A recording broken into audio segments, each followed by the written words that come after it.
Dear students, आज हम exact differential equation यानी कि यथार्थ अवकल समीकरण को पढ़ेंगे। फर्स्ट ऑर्डर और फर्स्ट डिग्री की यथार्थ डिफरेंशियल इक्वेशन। यदि हमें एक differential equation M D x plus N D Y के फॉर्म में दी हुई इज इक्वल टू 0 के फॉर्म में दी हुई हो, जहाँ एम और एन एक्स वाई के फंक्शंस है, तो ये एग्जैक्ट डिफरेंशियल इक्वेशन कहलाएगी। यदि या हम कहें कि एग्जैक्ट डिफरेंशियल इक्वेशन होने के लिए नेसेसरी और सफिशिएंट कंडीशन है पार्शली डेरिवेटिव कर रहे हैं हम, तो del M by del Y is equal to del N by del X. M का y के रिस्पेक्ट में पार्शियल डिफरेंशिएशन, n का x के रिस्पेक्ट में पार्शियल डिफरेंशिएशन बराबर होना चाहिए। यदि ये दोनों बराबर हैं तो दी गई differential equation exact differential equation होती है।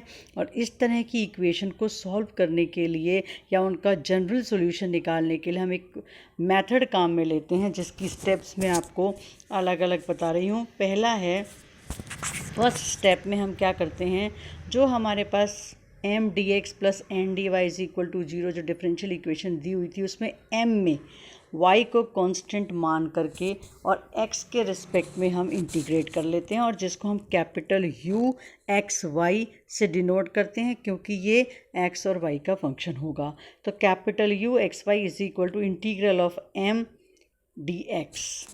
सेकेंड स्टेप में हम क्या करते हैं कि y को हम इस समय, पहले हमने y को कांस्टेंट माना था, अब हम y को वेरिएबल मानते हुए जो इंटीग्रल हमने कैलकुलेट किया है उसको हम पार्शली डिफरेंशिएट करते हैं विद रिस्पेक्ट टू x, यानी del u by del y। और मैं ये भी कह सकती हूँ कि इंटीग्रल ऑफ m dx का partially differentiation with respect to y। अब हम जो स्टेप 2 से जो वैल्यू प्राप्त हुई है, जो भी व्यंजक हमें मिला है, हम उसको n से यानी n dy का कोफिशिएंट n में से सब्ट्रैक्ट कर देते हैं, और जो शेष रहता है, जो रिमाइंडर बचता है, वो केवल y का ही फंक्शन होगा। और हम उसको with respect to y integrate कर देते हैं और नाम देते हैं इसको वी वाई, क्योंकि y का ही फंक्शन है। तो v is integration of n minus del u upon del y bracket में and differentiation with respect to y, so d y. अब हमारे पास में स्टेप फर्स्ट से हमें एक u प्राप्त हुआ है और स्टेप 3 से हमें v प्राप्त हुआ है। इन दोनों को ऐड करके और एक कांस्टेंट के बराबर रखते हैं, तो ये हमारा इस एग्जैक्ट डिफरेंशियल इक्वेशन का सॉल्यूशन होगा।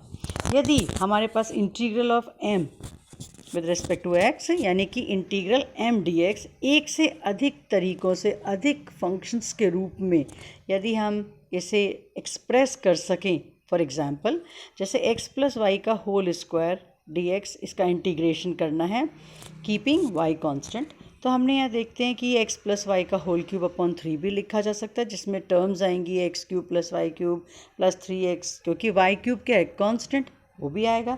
लेकिन यदि हम इसको खोल के x प्लस वाई के होल स्क्वायर को ओपन करके और फिर इंटीग्रेट करें, तो हमारे पास आएगा x cube upon 3 plus x square Y plus Y square X, और वो कांस्टेंट में y क्यूब चला गया। इसलिए एक तरह से हम कह सकते हैं कि हम इसको एक से अधिक फंक्शंस के रूप में एक्सप्रेस कर सकते हैं।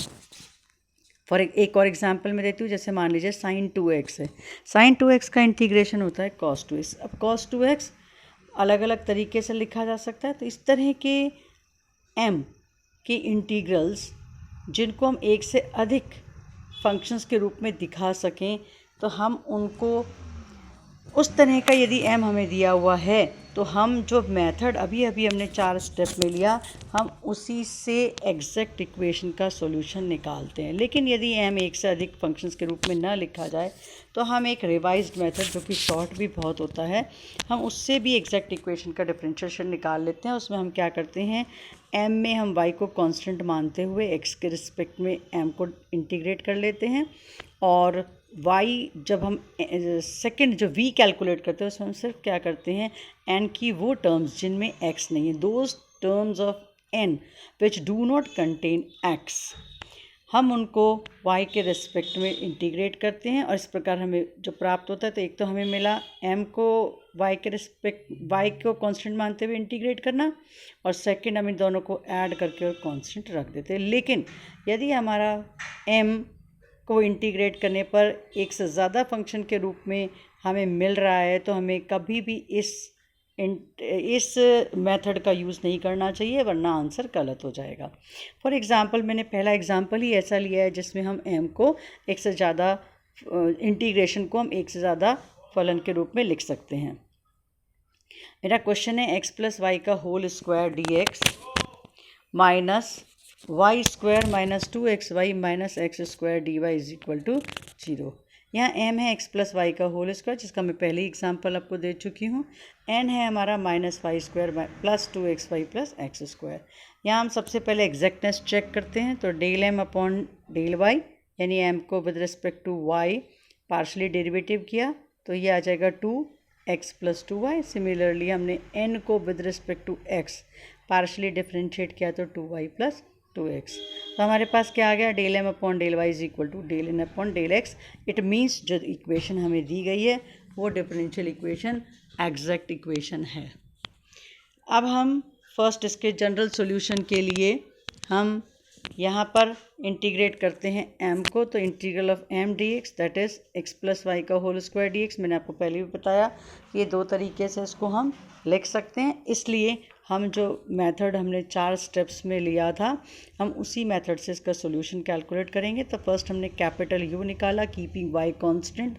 हमने इसको कीपिंग y कांस्टेंट हमने m को इंटीग्रेट कर दिया विद रिस्पेक्ट टू x। सो हमारे पास आ जाएगा x प्लस वाई का होल क्यूब अपॉन 3, जिसको हमने कैपिटल U से डिफाइन किया है। अब हमने इसको पार्शली डिफरेंशिएट किया विद रिस्पेक्ट टू y, तो ये हो जाएगा x प्लस वाई का होल स्क्वायर। इसको n में से सब्ट्रैक्ट कर दिया, जो केवल y का फंक्शन मिलेगा दैट इज़ माइनस का 2y स्क्वायर। v इज़ हमारा हो जाएगा माइनस 2y स्क्वायर का integration with respect to y, तो आ जाएगा माइनस 2y क्यूब अपॉन 3। अब हमारे पास u है, v प्राप्त हो चुका है, तो हम इन दोनों का sum is equal to constant हमारा डिफरेंशियल इक्वेशन का सॉल्यूशन होगा, जो हमारे को मिलता है x प्लस वाई का whole cube minus 2y cube is equal to c। यदि हम इसको डिफरेंशिएट करें तो हमें दी हुई डिफरेंशियल इक्वेशन मिल जाएगी। लेकिन इसी क्वेश्चन को हम रिवाइज्ड मेथड से करना चाहें तो हमें क्या मिलेगा, m को इंटीग्रेट किया with respect to x keeping y constant, और n में वो टर्म्स जिनमें x नहीं है हमने उनको इंटीग्रेट करना है विद रिस्पेक्ट टू y। तो हमें क्या मिलता है, x प्लस वाई का whole square D x, y constant first term को इंटीग्रेट कर दिया, प्लस अब हमारे पास में वो टर्म्स n की जिनमें y नहीं है, तो n हमारे पास था minus Y square plus 2xy plus x square. तो केवल एक टर्म रहेगी जिसमें x नहीं है, वो है माइनस का वाई स्क्वायर। तो minus Y square D Y is equal to c. जब हम इसको सॉल्व करते तो हमें x प्लस वाई का whole cube minus y cube is equal to some constant. ये रॉन्ग है, क्योंकि यदि हम इसका डिफरेंशिएशन करें तो हमें हमारी फर्स्ट इक्वेशन जो डिफरेंशियल इक्वेशन थी वो प्राप्त नहीं होगी। सेकेंड क्वेश्चन में ले रही हूँ e to the power y plus 1 cos x dx plus e to the power y sin x dy is equal to 0। m हमें दे रखा है e to the power y plus 1 cos x और n दे रखा है e to the power y sin x। Partially differentiate किया m को विद रिस्पेक्ट टू y, हमें मिलेगा e to the power y cos y। एक ही तरीके से लिखा जा सकता है, और सॉरी पार्शल डिफरेंशिएशन हमारा आ गया।